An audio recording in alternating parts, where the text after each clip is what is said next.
Yo, what's up mga Kayokabs?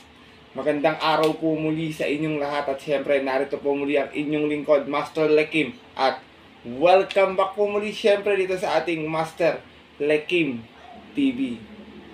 Bago ko po simulan to ating video ngayong araw mga bayang karista, make sure na dapat nakalike na po tayo at nakasubscribe. Huwag niyo pong kalimutan hit yung notification bell or bell icon dyan sa baba para maging updated po kayo sa mga susunod ko pa pong i-upload na video. At ngayong araw mga bayang karista, syempre meron po tayo muling konting silip, giya at isa natin sa karera para po kayo araw ng Miyerkules, Wednesday Racing, March 5, 2025. Dito pa rin syempre sa Metro Turf Malvar, Batangas, at meron po sila inihandang 7 races na magsisimula po sa ganap na alas 5 ng hapon. Sana po makatulong sa ito ating konting silip at giya, makadihado tayo, makachamba tayo ng yummy dividends. Pero bago ko po simulan ito ating video mga bayang karista, bati lang po muna ako ng shoutout sa mga bayang karista, mga Kayokabs natin na always nakatutok, nakasuporta at nakasubaybay dito sa ating YouTube channel. Magandang araw po sa inyo. Shoutout nga po pala kay Sir Briggs Gabriel, kay Randolph Jose ng Blooming Treat, kay Roger Santiago, Manuel Tandes, kay Jester Byron Ferrer, ganoon din pa kay Cholita Hilario, kay Bro Arbel Ramirez, shoutout sa'yo, kay Randy De La Cruz, kay Christopher Sanchez, kay Kuya Christopher Sanchez, shoutout sa'yo. Maraming salamat sa pagtaya lagi sa ending, Kuya Christon Sanchez. Ganun kay Melchor Raimundo, shoutout po. Marlord Resurrection, Ronnie Baon, kay Bonifacio Amper, kay William Yang, shoutout sa'yo. Kay Sir Arpel Cabalquinto, sorry, ganun din shoutout din kay Raymart Rodriguez ng Papa Tuts OTV, kay Christian Fernandez, kay Anti-War Channel, ganun din kay Irene Kamaing, kay Vicente Paina, shoutout sa'yo, kay Victor Rivera, kay Raul Reyes, kay Boss Jong, maraming salamat sa'yo Boss Jong, nabisita ka sa pinatitindahan ko kagabi, ingat palagi, God bless, at salamat sa pagtutok at pagsuporta lagi, shoutout sa'yo Boss Jong. Ganun din kay Kuya Teng, kay Bernie Espinosa, shoutout ko rin si Bro Sixto Jojo Enriquez, at siyempre mga kaibigan ko gaya ni Bro RJC Channel, kay Tatalis dyan sa Europe, kay Sir Edwardson Sel Rojas, kay Bro Linter Jan Carlos, ganun din sa bakasan ni Lester Vera, shoutout sa inyo. Kung gusto niyo po mag-join add nyo lang po si Lester Vera sa FB mga bayang kararista para makachamba kayo ng medyo magagandang dividendong mga exotic bets. God bless po sa inyo. At yun po, hanggang dito lamang tayo siyempre. At dito punta natin agad to ating mga konting silip at gina to. Matapos lamang po yung ating maikling intro. Kaya let's go mga Kayokabs!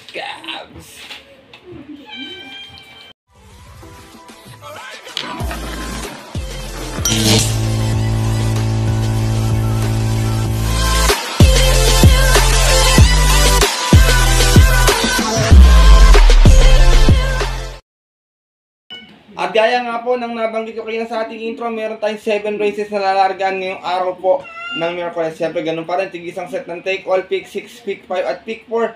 Distansya natin 1400 meters yung non-winner lamang, pero yung rest po 1200 meters mga bayang karista.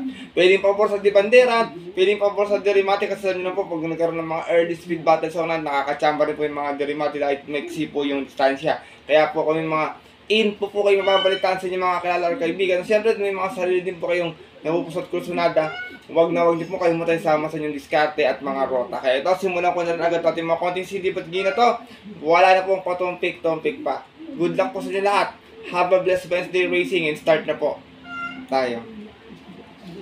Race number 1, start na ating winner take all National Women's Month. 2-year-old and above maiden, 1400 yating distansya. Meron tayong 8 runners na maglalaban-laban. Alam niyo naman itong non-winner na to, talagang mahiwaga to. Minsan may nakakalabang naman, minsan naman may mga nagdidihad ng bigla. Dito ako, first choice ko galing sa Vicious na last time. Sana na-correct na numero 7. Imported to, alam ko Central Luzon. Nare-rendahan po ni RM Garcia. Galing ito sa isang Vicious run last time. Meron ito 116.2 sa 1200. Nanalo ito 1-1. Bandera tapos out of 2 runs sa laban. At yun po ng February 26. Tinalo niya po doon yung kabayong si Ayuda.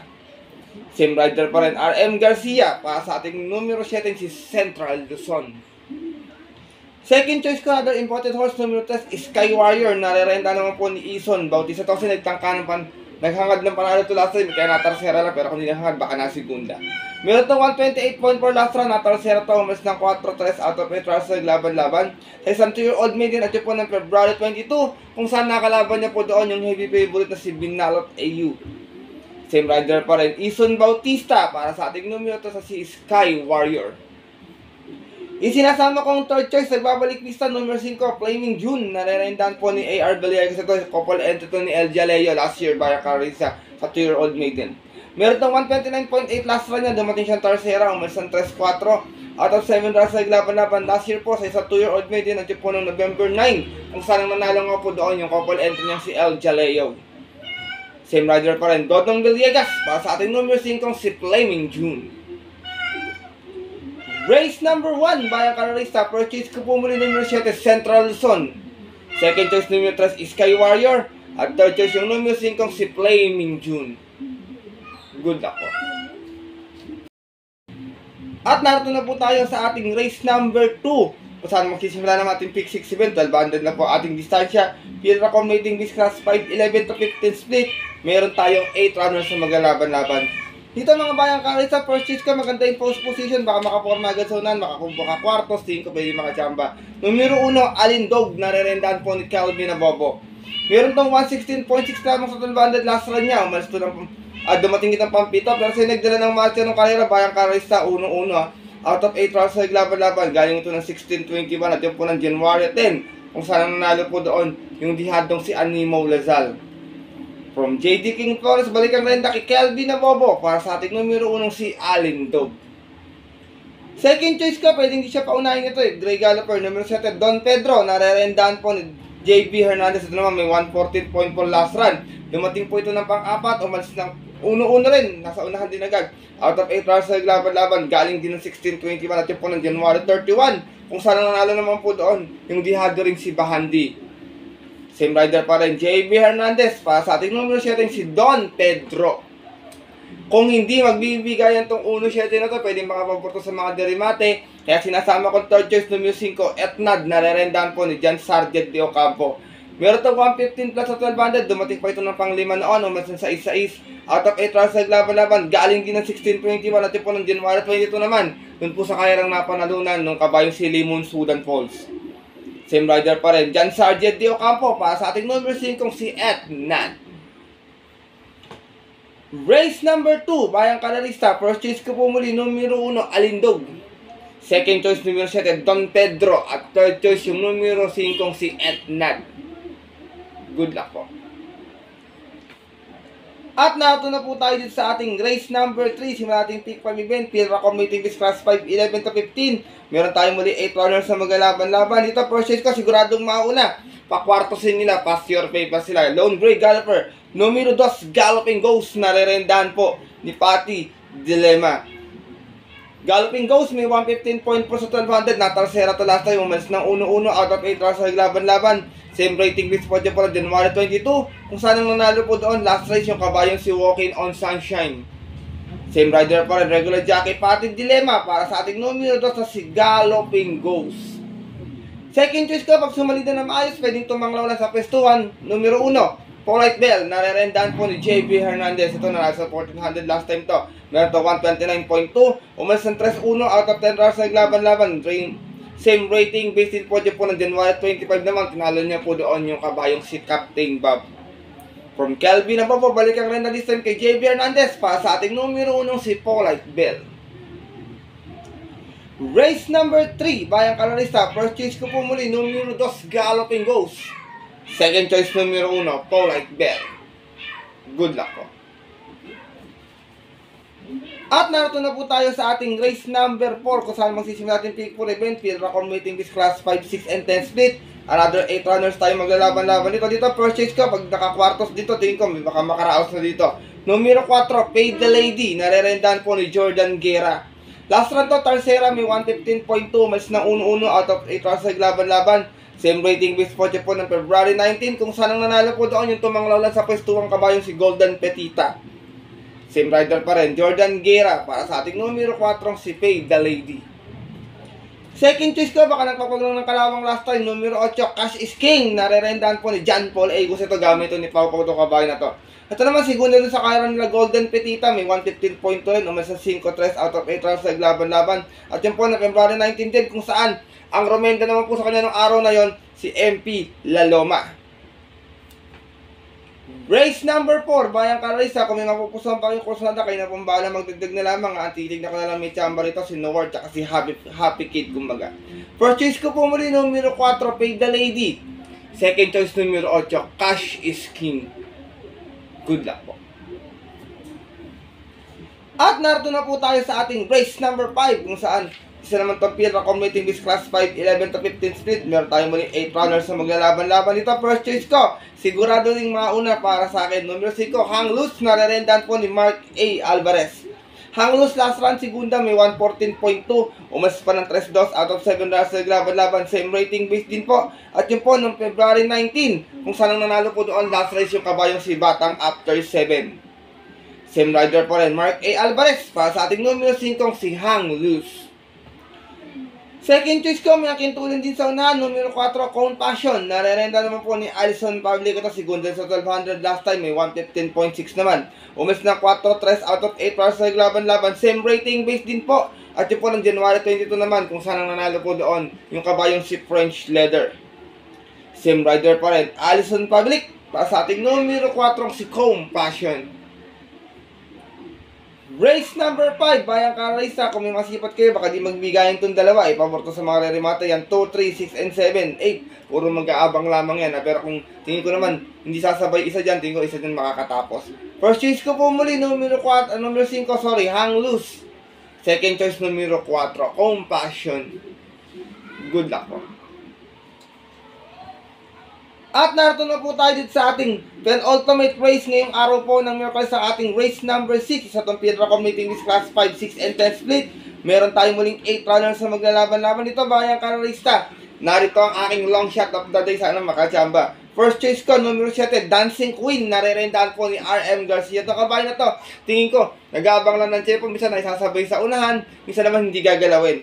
Meron to 117.8 sa 1200. Dumating ito pang 7 pero umalis lamang ito ng 7.5. Out of 8 runs na laban sa rating base 6 and 10 at yun po ng January 22. Kung saan ang nanalo po doon yung kabayong si Arrogante. Same rider pa rin, Ryan Garcia. Para sa ating long shot of the day na numero 7, si Dancing Queen. Second choice ko, numero 1, Crown Jewel. Narerenda na po muli ngayon ni Angel Ramos. At naman may 116.4 sa 1200. Natarsera po ito noon. Umas na 8.5 out of 8 runs na laban-laban. Rating base 6 and 10 din po. At yun po ng January 22. Kung saan ang nanalo naman po doon yung nayamadong si King Washko. From Tanya Navarro sa this time ang rarenda, Angel Ramos. Para sa ating numero 1, si Crown Jewel. Sinasama ko pong third choice, basta palaban, tingin ko malaki panalo kahit may distansya. Numero 8, Modern Stroke, nararendahan po ni Cesar Ardonia. Ito naman, segunda sa 1400, last time may 128.8. Umas ng 9-7 out of 11 runs sa laban-laban. Rating base 6 and 10 at yun po ng January 19, kung saan ang nanalo naman po doon sa Kaira, yung yamadong si Potential. Same rider pa rin, Cesar B. Ardonia. Pa sa ating numero 8, si Modern Stroke. Race number 6, penultimate race ngayong araw po ng Miracles. Kung may masipat kayo mas dihado pa, maaari magdagdag, Bayang Karaysa. Wala pang problema, kung may pang kapital pa naman. Kung wala, pili na lang ha. First choice ko po muli, long shot of the day, numero 7, Dancing Queen. Second choice, numero 1, Crown Jewel. At third choice, yung numero 8, yung si Modern Stroke. Good luck po. At narito na tayo sa ating huling karera ngayong araw po ng Miracles para ating mga paboritong exotic bets. Take all, pick 6, pick 5, pick 4. Ang ating race number 7, set of Pilra Commuting List Class 4, 1621 at meron tayong muling 8 runners na maglalaban-laban. Dito first chase ko, numero 5, Winter on Fire. Narerendaan po ni JB Bakayka. Ito meron itong best time na 113.8 last run niya. Dumating itong Tarsera no, numeros ng 2-2 out of 8 runs na laban-laban. Same rating list po dyan po ng January 31. Kung saan ang nanalo po doon yung kabayong si Bahandi. Same rider pa rin, JB Bakaykay. Para sa ating numero 5, si Winter on Fire. Madalas ito nasisigunda rin mga Bayang Karaysa Tiko. Kung wala ng tiyempo at saka tamang pacing ng karera. Second choice ka, pwedeng isabay pag ginusto. Numero 1, maaasahan. Narerentahan po ni Saddam Pilapil. Meron naman ito 115.4 sa 1200 noon. Tarsera ito. Umalis na 1-2. So semi-bandera pa pala ng karera ito noon. At sa isang 16-21 po na grupo, mas po ito ng 1-2 out of 8 runs sa laban-laban. At yun po ng November 13 pa, kung saan nanalo po doon yung kabayong si This Girl is on Fire. From Alison Public sa mga Lorenda, MVP Lapil para sa ating numero 1 si maaasahan. Yung sinasama ko pong third choice, nagbabalik visa galing sa mahabang pahinga, numero 3 off shoulder, nare-rendahan po ni Jordan Guerra. Galing ito sa Bayer last time, segunda may 115.2, mas 7-6. Out of 8 rounds sa laban-laban, ito po ng January 17, kung saan nanalo po sa Bayer nila, yung Grey Galloper na si Yana Silver. Same rider pa rin, Jordan Guerra para sa ating numero 3 na si off shoulder. Last and final race mga bayang karalista, kayo nang bahalang makibalita kay Jubilo. Matingin ko kung labas naman po, malaki panalo niyan, mababa po sa grupo yan kahit maiksi po yung distansya. First choice ko po muli, numero 5, Winter on Fire. Second choice, numero 1, maaasahan. At third choice po, yung diyadong numero 3 na si off shoulder. Good luck po. At yun po mga bayang karalista at ang ating mga kayo Cubs, natapos na ito ating video na ating konting silipad ngayong araw po ng Miyerkules, na sana po makatulong po sa inyong diskarte at pananaya. Maaari niyo po itong sundin kung bet niyo ating mga giya. Medyo dihadista po ako, bayang karalista, papaumanhin po. Kung minsan puro dihado po yung giya ko kasi gusto ko po makadihado tayo. Tsaka alam ko po, marami po rin kung mga dihadista mga kayo Cubs dito na kagaya ko. At dahil sariling aral ko lamang po ito, bayang karalista, kuro-kuro at opinion po sa karera. Pagdating po ng tayaan sa takina, siyempre mas maanay po sa rin niyo po napupusuan at kursunada, and always pa rin po kayo yung masusunod. Good luck po muli sa lahat and have a blessed Wednesday racing muli. Maraming salamat po sa walang sawang pagtutok, pagsuporta, pagsubaybay at pagtitiwala palagi sa ating YouTube channel. Sana po makachamba tayo ng mga magandang dividendong pangdihado sa mga susubating mga darating na karera. Pagpaumanhin kung medyo hindi tatapat yung ating giya, hinihingi ko po yan ng paumanhin at pasensya sa inyo mga bayang karalista. Kaya muli, maraming salamat po sa inyong tiwala palagi. At din po, ang ganito na lamang po tayo muli at makikita susunod ko pong upload na video. Ito po muli ang inyong lingkod, Master Lekim, na always po nagsasabi sa inyo at nagpapaalala na ang karera po dapat po libangan lamang dahil titsambahan lang at talagang tapat-tapat lang. Minsan swerte, minsan po talaga malas, pero pag pinagbigyan tayo siyempre ng nasa itaas, huwag po natin kalimutan magpasalamat sa kanya siyempre at tumulong tayo sa ating kapwa. Kahit at simpleng pamamaraan lamang. Ika nga, share your blessings po. Good luck po muli and have a blessed Wednesday racing sa mga pumunta po ng mga pabot ng off-track betting station para po maagang pumila. Sa bahay na lang po manonood ng mga taya nilang advanced betting. Stay safe everyone po muli sa inyong lahat. God bless natin po mga bayang karalista. Lalo na sa mga solido ditong diyadistang kagaya kong mga kayo Cubs.